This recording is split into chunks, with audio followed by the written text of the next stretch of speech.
up, ladies and suckers? It's TVE 365, and welcome back to another story time. And I think this would be best to tell a story this way. Okay, so I'm gonna give you guys a little backstory. All right, so about last Saturday, right? Last Saturday, I just figured out on Snapchat how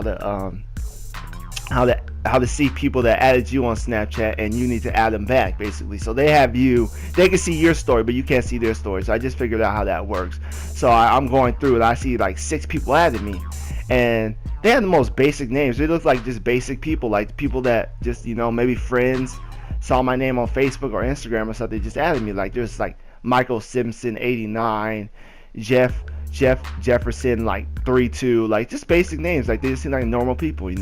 And I add them all, and I see like they just posted stuff, like their stories, like all 6 of those people just posted things. Like when you look at your story, they're like the first 6 people that just posted, and I look at them, and then I look, and they're all 6 of them just webcam girls, filled with just nude pics, freaking girls just freaking masturbating and stuff. I'm like, what the heck is this? Like, I'm just like, what the heck? And I didn't know what to do because I didn't really know how to remove people on Snapchat. So I'm just like, oh shoot, I hope nobody looks through my phone or gets none of this stuff, because this is disgusting. I don't know how to do it. So I was like, okay, on Monday I'll go and ask one of these people in my class how you remove people on Snapchat, because that's disgusting. There's just a whole bunch of porn on my Snapchat basically. I don't want none of that, man. So alright, now let's get through the story. Alright, so this takes place last Monday. Last Monday was a very busy and stressful day for me because I had an exam in math, and it was one of those exams when I knew I was going to pass, and the stress of knowing that you know the material, you should pass, that stress kind of taking hold on me, and I know I should pass this test, and I need to pass this test, so I was stressed out.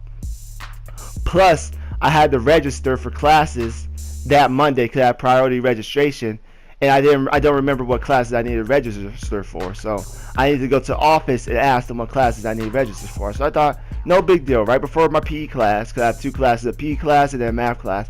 Right before my PE class, I'm going to go in the office. I'm going to get my schedule. So Monday comes around. I go in the office. A whole bunch of bandwagoners, because they heard that early registration was happening. They're trying to hop on that bandwagon, get that early registration, but it's way too late. So there's a whole... Sorry about that, I might cut out. But yeah, a whole bunch of people trying to register, trying to get that early registration, but it's way past the deadline. So they ain't getting no early registration, man.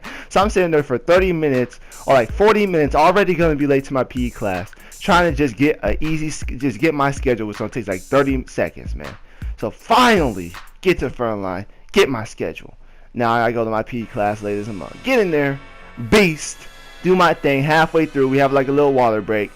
And I'm like, okay, let me go see what time it is real quick, so I can see what if it's time for me to register. Cause I think you have to register like at 12, and I was just seeing what time it was. So I go looking for my phone, can't find it. I don't look that hard. It's kind of looking in obvious places. My pants pocket, my couple zippers in my backpack. Not really, just a couple places where it could be. Not in any of those places. So I'm like, oh, whatever.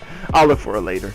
Gotta get back to my PE class. And then finally PE finishes, and then my phone is kind of just a back thought because I'm so stressed out about the test, and I got to register. So I'm like, I'm going to register my classes, boom, bang, register, get all my classes I need. Then finally study for a math exam. Study for that, finish all that. Okay, now it's time to go home. And I beat all that exam too. I went ham, boy. I did really good, man. I did really good, but finish all that on my way home. So I take the bus to the mall, and then from the mall, that's where my car's at. So on the bus to the mall, driving, cruising, playing some Pokemon Go. That's some cheese. Oh, that's another story. I don't want to get off topic. All right. So on the bus, chilling, and then wait, I wasn't playing Pokemon Go. I have my freaking phone. Okay. So I'm on the bus and I'm looking for my phone. I can't find it. All right. I'm so stupid. Alright, so I can't find my phone. I'm looking everywhere. I'm stressing out, man. I'm just like, dang it, man. And I was like, dang, I can't play nothing. I'm just chilling here on the bus. I can't find my freaking phone. I must have lost it. I'm like, you know what? Let's think on the good side. I just came off of a great test. I feel confident. Let's be on the good side. The test, my phone is in the office. It's in the priority registration office. That's where it's at. Alright, I'm good. Alright, so I get home, walk through the door. My mom says, Marcus, where's your phone? I'm like, my mom is a superhero. She can read minds. She can read my thoughts. How in the world does she know where my phone is at? I mean, that I don't have my phone. How does she know? How? Then finally she says, the office called and said that you left your phone in there. I'm like, okay, good. It's in the office. All I gotta do is go to the office and pick it up, right? Nope, my mom says, the office said they found your phone and you need to pick it up from campus security. What? Oh, why would I need to pick up my phone from the cops of the school, from the law enforcement of the school? What the heck? I'm like, okay, I'm now just thinking maybe the lost and found is connected with the law enforcement. I mean, that makes sense, you know. You gotta make them useful for something. I mean, violence is not gonna happen at the school every day, man. They need to make it lost and found. I don't know. I was just thinking maybe the lost and found is connected with the law enforcement. All right. Next day comes around. Wake up in the morning. I wake up early as a mug, so I'm like, you know, I'm gonna make my own breakfast today. So I make 6 French toast sticks. 6 French toast. Make 6 of those suckers. Freaking full as a mug. Go to school, and I'm thinking PE class is gonna be easy. That's why I ate so much. Nope. Coach went extra hard, and it was hard as a mug.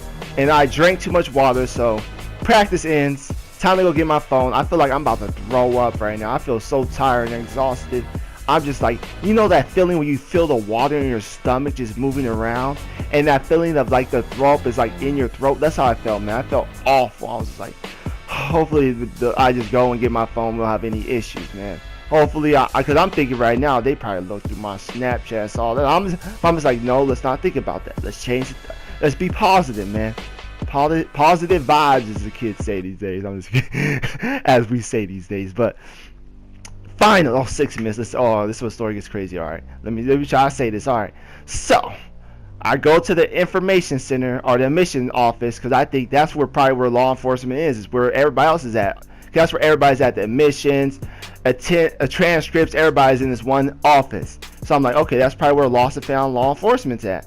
And nope. I go in there. She says it's all the way across campus. I'm like, oh my gosh, it's like 95 degrees and I feel like I'm about to throw up. So I go about 0.5 miles per hour down to the bottom of the campus, slow as a mug, about to throw up, feeling awful. Go down there, dude, you know, and then I go up to the cop. I'm like, do you guys have my phone in the law enforcement office? He's like, I don't think we have any phones. You have to go in the parking lot, because the parking lot has this building in there, and he says that's where the lost and found is, and the parking lot right by the admission center. So I have to walk all the way back up to campus, all the way back up to the top. I'm about to throw up now. I'm feeling awful. I get up there. I go to lost and found. I'm like, do you guys have my phone? They say, what phone is it? I'm like, they have my phone, because they're asking what phone is. That's like a question, you know, so they know you're not stealing. I'm like, Galaxy Prime. Nope, we don't have any phones. Bruh. They said that you guys have my phone. They said you guys found it. And they said to go to law enforcement, and the law enforcement told me to go here. You're like, that's weird. The law enforcement should have it. So like, she's like, okay, I'll help you out. I'll call them for you. Call them. She's on the floor. She's like, oh,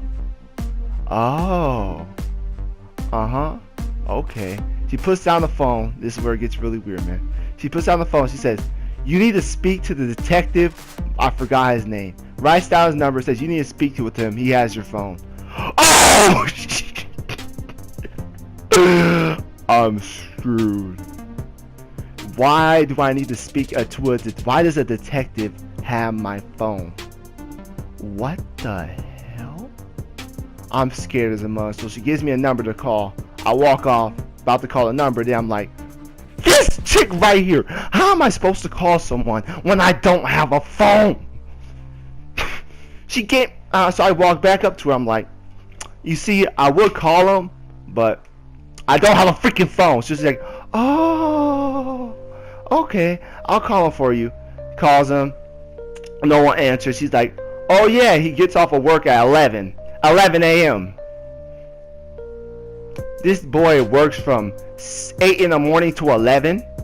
What kind of hours are those? What kind of detective are you? A morning detective? You gotta make sure no one's stealing breakfast burritos from the lunch bar? What the heck you doing, bro? I'm working from 8 to 11. Let me finish up the story. God. Woo! Okay, man. So, detective's not there. Don't know where my phone's at. I'm tripping. I'm stressed out. She's like, you know what? Wait a little bit, or come inside. Wait a little bit. I'm gonna make some calls because she didn't want me sitting outside because it was like 98 degrees. I told you guys, 95 degrees. So she didn't want me waiting outside. She says, come on in. I'm gonna talk to a couple people. Talk to a couple people. Blah blah blah. Blue blue blah. Blue blue blue blah. Have to call a couple people. No one, everybody keeps saying, so she keeps calling people, they're saying it's here, and then one person says no, it's there, and they say no, it's not here, it's there. This is a whole mess. It's just ugly. Like, no one, people keep saying my phone is at one place, but it's not there, so no one knows where my phone's at.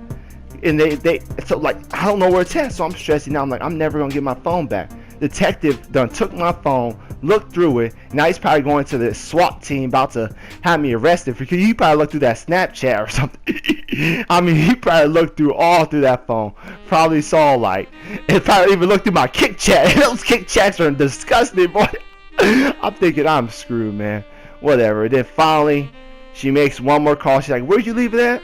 I was like, "The priority registration office." She calls them. Bling bling. Oh yeah, we have his phone. He can come pick it up.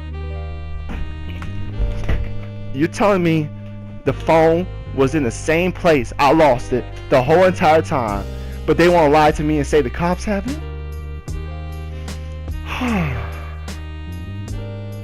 Shoot, I thought I was about to go to jail. Shoot. Man, I'm gone with you guys. Hope you guys